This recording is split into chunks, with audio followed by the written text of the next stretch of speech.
আজকে তো আমি হাদিস মোতাবেক চলবো। আসসালামু আলাইকুম হুজুর। ওয়ালাইকুম আসসালাম, বসেন। সেক্রেটারি সাহেব, আপনি তো অনেক দিন পর আমার দোকানে আসলেন।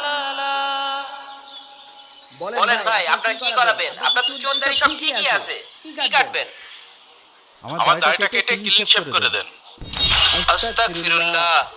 আল্লাহ তাআলা আপনার এত সুন্দর দাড়ি দিয়েছে, তা আপনি কেটে ফেলবেন কেন? আর বলেন না ইমাম সাহেব, 2 বছর ধরে ইউএস এর ভিসার জন্য চেষ্টা করছি। ফাইনালি 2 দিন আগে আপনাদের দোয়ায় ভিসা পেয়ে গেছি। তা এখন কিছু করার নেই, দাড়ি কেটে সাদা চামড়ার মানুষ হতে হবে। আস্তাগফিরুল্লাহ।